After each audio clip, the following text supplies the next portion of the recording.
With me right now is the CEO and founder of Icon Productions, the ex-casting director of Fashion Forward and a show director, Mr. Michael Amazona Del Mar. Well, welcome to the Global Filipino magazine, Kwento ng Tagumpay. Thank you for having me. I'm so honored and flattered to be The honor is here. mine as well. Can you just tell us more about yourself? My name is Michael Amazona Del Mar. I've been in the UAE for the past 18 years. I have been working in the fashion industry, and it is where that I have obviously made a mark. I currently am the CEO and founder of Icon Productions. I used to be the casting director of Dubai Fashion Forward for 7 years. We did 11 seasons. Okay, para Yes. taga-saan ka sa atin, Michael? Taga Cebu po ako. So I'm from Cebu City. Yes. Wow, okay. During the time, let's trace back your life in the Philippines before you opted to travel to Dubai and acquire the achievements that you have right now. Ano ang ginagawa ng isang Michael Amazona sa Pilipinas? Orly, I have to tell you, I came to Dubai by accident. It wasn't really planned. I basically finished my accountancy course and I was working as an auditor in a manufacturing firm that exports sporting goods. I just felt that I needed to change my scene completely. Okay. So the story is I basically went with my friend to a job fair in our local city hall. And little did I know that I went for an interview to come here to Dubai to work as in the hotel industry. So when I got the job offer, I immediately took it as okay, I don't know where Dubai is. My mom and dad was asking me do you know what that place is? It's like a desert. Is that even safe for you to go there? Or is that even is it even worth it to travel there? So I came here back 2003, and back then Dubai wasn't as modern. I mean, it was already on the brink of starting to become very modern. Yeah, I started. So I'm sorry, but what happened to the course that you just took up about accountancy and your jobs that you're supposed to do? Yeah, I mean, I was working in a factory. And it was for me a very boring 9 to 5. Yeah. It wasn't really I was obviously focusing on audits and numbers and all these stuff. And for me, I always thought that there's more to my career than just punching numbers in the calculator. So I took the job offer to Dubai because I felt it was something completely different from what I normally do. Okay, so 18 years ago, you landed in Dubai, and what was your first reaction? Was it your first travel experience? And I have traveled, obviously, in Southeast Asia. I haven't been traveled. Yeah, I haven't traveled overseas. But that time was different because your focus is to find another working environment, I believe. Yes, you're right. When I arrived here, it was very hot and humid because September, it's still very, very much the end of summer.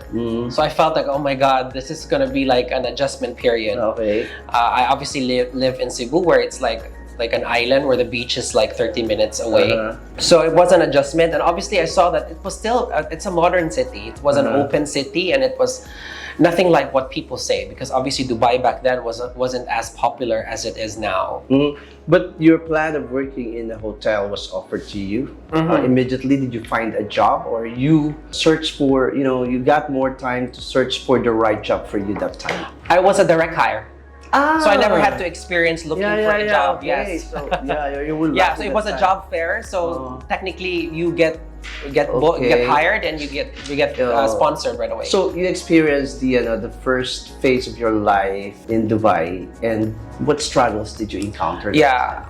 Well, obviously, working in a different environment, working with different cultures was an adjustment for me because obviously I came here without any international experience, and also working in a hotel, I didn't know that you're supposed to stand for 12 hours. That wasn't part of the contract. You have to stand for 12 hours and you only have maybe a 1 day off in a week. But anong klase bang personality meron si Michael pagdating sa pag-abot ng kanyang pangarap? Were you that determined and ikaw ba yung dapat mabilis kong makuha tong mga gusto kong marating sa buhay ko? I'm a very persistent person. I'm also very much goal-driven. And I pretty much I would like to think, achieve the things that I put my mind into. So yeah, I'm also very confident. Not confident like coming across a bit, you know. I think I've always been a goal setter, and if I put my mind to something, I usually accomplish it. So yeah, hardworking obviously. Yeah, we can see that. Yeah. Parang in love kasi ginagawa mo ngayon. Okay, you told me that you work in a hotel. How did you end up in fashion? It's a very interesting story. When I was in college, had a best friend who was a model. And during back then, I used to do cutting classes. You know, yung nag-escape kami sa classes to go to the jobs that she does. And I was really fascinated about this world. I was like, oh my God, we had so many books with us and we just like to leave our books, because she was like a working model technically during college. And I was so fascinated. And I told myself, like, I want to be part of this industry. So when I was in Dubai, I was working for a hotel, right? I was literally walking in different modeling agencies with no experience at all. And I was like telling each agencies that I walked in, I was like, I want to be part of your team. And this is what I can do, something like that. Back in the day, during 2006, if I'm not mistaken, I walked in Diva Models, which is at that time one of the biggest agencies in Dubai. And the owner, Nicole Rodriguez, saw the potential in me to be a very good model booker. So she took me on her own umbrella, and years passed, I became the head booker of the agency. And that's where I started to earn my mark and, you know, have a certain name around the Filipino community. Like, oh, there's this booker from Diva, he's very good. And that position basically opened my doors in the fashion industry. I get to meet a lot of designers, a lot of brands, a lot of models, a lot of clients. I was headhunted. Bong Guerrero, the CEO and founder of Fashion Forward, called me and asked me if I could be part of the core team in Fashion Forward. Dubai Fashion Forward 2 years ago, before the pandemic, was the biggest fashion platform in the Middle East. So they went for the longest time doing the biggest fashion shows in the UAE and in the Middle East. So because of my experience as a model booker, Bong Guerrero told me like, oh, why don't you head the casting department as the casting director? And it was a huge responsibility because it was, you know, it was a new platform, it was introduced in the market, nobody knew about it, and Dubai Fashion Week was shutting down, so we had to like take over that spot. During that time when we started, I had to cast like around 200 to 300 models every season, and we do twice every year. So that really opened doors for me. I got to meet a lot of the Filipino designers that we celebrate now, the likes of Michael Cinco, Fern of Amato Couture, Ezra Santos, and there's so many budding designers that are obviously coming forth now, which I'm really very proud. So yeah, that opened my doors. I mean, fashion basically was something that I really thought that I would excel in. I couldn't ask for anything. Like, you know, I thought that I was already in the right position. With that platform and the exposure that I've had and the access and the network that I get, you know, through the work, I decided to be an entrepreneur and open my own agency. So that's basically, the rest is history. But before you acquire all these achievements, Michael, what are these words and positions, responsibilities that are tagged in your name? CEO, founder, ex-casting director, ang lalaki nito. Ano yung mga challenges by doing this kind of responsibilities? Ano naman yung magandang nangyari sa buhay mo dito sa Dubai? It has changed my life in so much aspects. Number one, you are in a city where a lot of the best professionals work. And obviously, to be in a cosmopolitan city like in Dubai, the quality of work, the demands for excellence is quite high. So the standards you have to put to yourself has to be very much global. Correct. I mean, you're not competing with the Filipino market anymore. You're competing internationally. So in order for you to have key positions on the companies that you work at the moment, you need to prove to them that you are worth it, you know, and you deserved it, and that you basically belong to that industry. So it's not just the prestige that comes from the title, but it's also the responsibility that Correct. comes with it. You know, there's a lot. Like you have to, like now, if I manage people, I manage suppliers, I also manage clients. You need to set a good balance. You mentioned about people, clients. Who are these brands that are that you're working with? So currently, I am obviously the managing director of Icon Productions. It's one of the leading experiential marketing agencies in the UAE.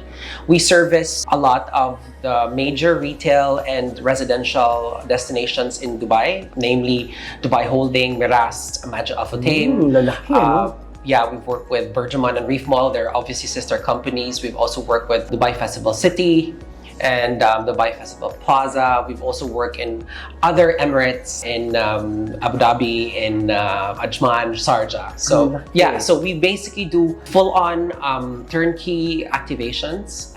We do entertainment, bespoke decor, we do kids activities. We also do a lot of fashion shows and fashion events in retail and residential destinations in Dubai.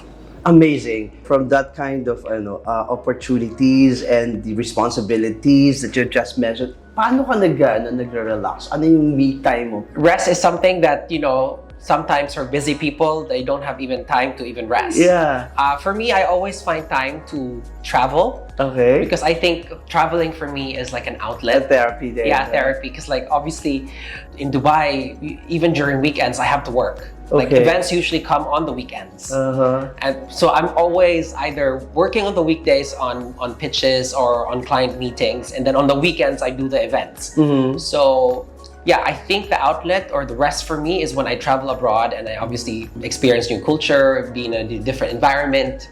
Ang Cebu, paano? Bumabalik ka before pandemic, do you visit more often or do you have a fixed schedule to visit your family and friends? It's a good question because I haven't been back to the Philippines since the pandemic. Okay. So I am actually planning to travel there this year, hopefully during maybe in the summer months when it's too hot here. Yeah. I need to go back and visit some family. Yeah. What are the other plans that you have right now? Being an entrepreneur and having your own business in Dubai, obviously the pandemic really hit us very hard. And as a company, we had to lay off a couple of people.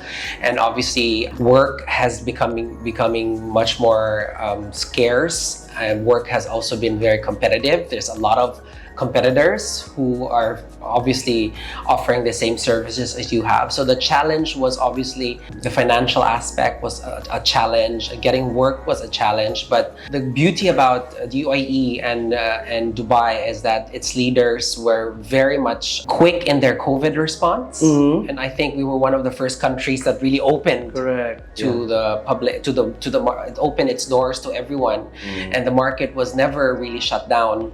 So by and large, we are starting to get what we have lost. We are trying to regain the clients that we have lost, and now we're trying to obviously expand our operations. So slowly and slowly, it's not like how it was 2 years ago or 3 years ago, but it was really, really very busy. Now we're starting to inch our way back to how it was. Very good. You mentioned about your stay in Dubai for 18 years now. Do you have any idea of how many more years are you planning to work or create more dreams in Dubai? Well, Dubai is basically my second home. Like literally, I grew up here. Like you can say, because I came here like, you know, fresh off from college. I mean, I worked for like a year or two in the Philippines, and then I flew immediately here. So literally, most of my adolescent life was spent here. Okay. So Dubai will always be a second home. However, I am obviously flying back and forth from to the US and also to the Philippines because I have family in both countries. So my plan would be to maintain my ties to the UAE because I have my business here and my career was actually obviously built here. But obviously family is family, so you still have to go back where your heart is. Yes. You know, where your heart is. You're right. Okay. So this video will be viewed globally and internationally. There are so many OFWs who are based in different countries right now. They'll just need a message from you, from a successful kabayan who can uplift the lives of the Filipinos more as far as entrepreneurship is concerned? I think you need to obviously have a goal. When you're goal driven, or when you set the correct goals, then you have a certain pathway that you follow. I think direction is very important. I think drive is very important. You obviously need to know, like, what's your worth, and to make a mark, you need to make sure that you excel. It's not as easy as you say it, because like excelling in a global market or an international setting is very hard, especially in a place like Dubai. So obviously hard work, perseverance, self-respect. It also pays to be humble, and it also pays to help our community. We are like 1 million in the UAE, and that's a lot. We're like 10% of the population. It's nice to see and to hear success stories of other kabayans, and it makes you want to like uplift our own country, or to uplift our identity, because it has always not been like this. Like you cannot deny, like 10-15 years ago, the image of the Filipino was nothing. It's not viewed as highly as it is now. Like there's a lot of entrepreneurs, there's a lot of like key stakeholders in very big industries that are occupied by Filipinos at the moment, which is very inspiring. Platforms like this, like your magazine, it's a good way to spread the news that yes, I am Filipino and I'm proud to be Filipino. Thank you very much, Michael Amazona Del Mar, for sharing your success life story with the Global Filipino magazine. Thank you so much.